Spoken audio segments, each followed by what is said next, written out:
सभी साथियों को जय माता की, वंदे मातरम, जय गुरुवर की। मित्रों, मैं आज हूँ डिंडोरी में। यहाँ भगवती मानव कल्याण संगठन द्वारा आयोजित परम पूज्य सदगुरुदेव परमहंस योगराज शक्ति पुत्र जी महाराज के सानिध्य में शिविर हो रहा है। मैं भारतीय शक्ति चेतना पार्टी के कार्यालय में आ चुका हूँ, जनसंपर्क कार्यालय। आपको मैं बता दूँ, जानकारी हो कि भारतीय शक्ति चेतना पार्टी ने दिल्ली में चुनाव में जो है भाजपा को समर्थन दिया। वहाँ राजेंद्र शुक्ला जी पहुँचे। अब हम चर्चा करते कि सौभाग्य से कि हमारे पास केंद्रीय संगठन मंत्री जो है हमारे सामने है, अनिल तिवारी जी, उनके विचार जानेंगे। आपका क्या कहना है? दिल्ली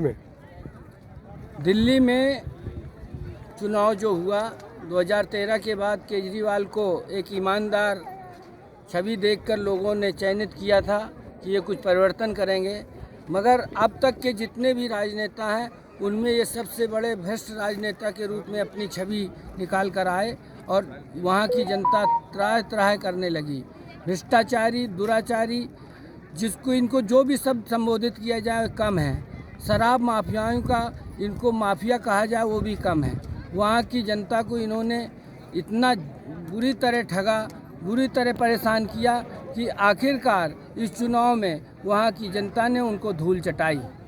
उस परिस्थिति को देखते हुए हमारे राष्ट्रीय कार्यालय में आकर मध्य प्रदेश के उप मुख्यमंत्री राजेंद्र शुक्ला जी द्वारा गुरुदेव जी को निवेदन किया गया था कि वहाँ सहयोग प्रदान किया जाए।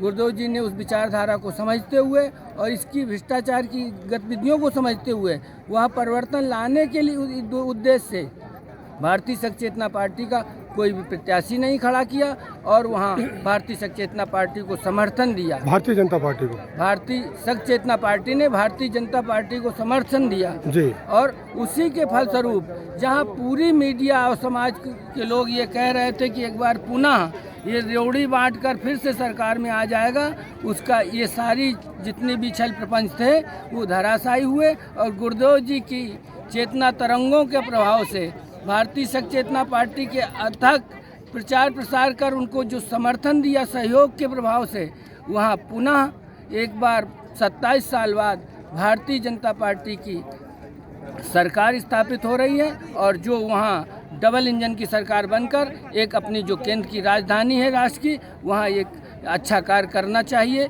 ऐसी हम लोग आशा करते हैं। और उसी के आशा के आधार पर गुरुदेव जी के निर्देशन पर वो भारतीय शक्ति चेतना पार्टी ने उनको सहयोग प्रदान किया है और आशा ही नहीं, हमें विश्वास है कि केंद्र सरकार और राज्य सरकार मिलकर वहाँ जमुना जल की सफाई और जो भी और समस्याएं हैं उनको दूर करने में कारगर साबित होगी। बहुत बहुत धन्यवाद। हमारे सामने छत्तीसगढ़ के भी प्रदेश अध्यक्ष हैं, वीरेंद्र जी हैं। अभी कुछ चर्चा कर रहे थे, भाई क्या जनमानस सोचता है केजरीवाल के बारे में और छत्तीसगढ़ के लोग क्या सोचते हैं? वर्षों हो गया है, हम लोग तो धर्मनिष्ठ लोग हैं जी।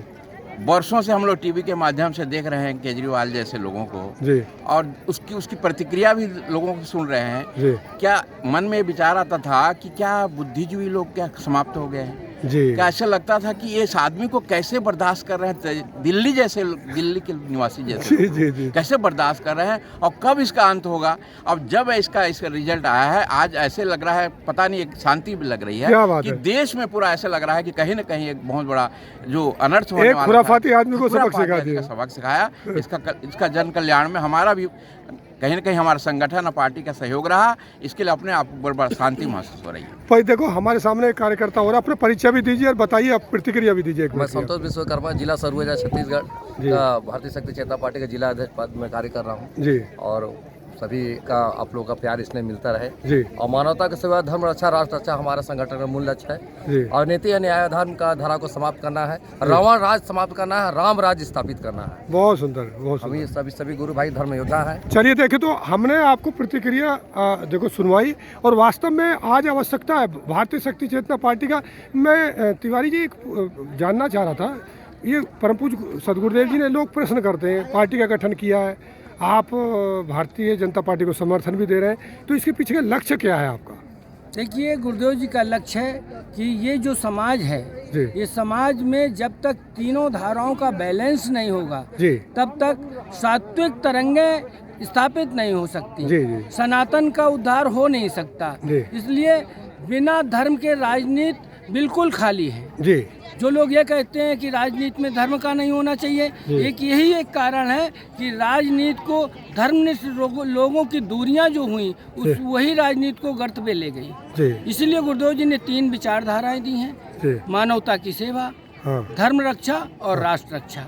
इसमें मानवता की सेवा को पहला स्थान दिया गया है, राष्ट्र रक्षा को कहने में भले बाद में स्थान दिया गया है, मगर सबसे पहला स्थान है राष्ट्र रक्षा। क्योंकि राष्ट्र रक्षा जब होगी तभी धर्म सुरक्षित होगा, तभी हमारी मानवता सुरक्षित होगी।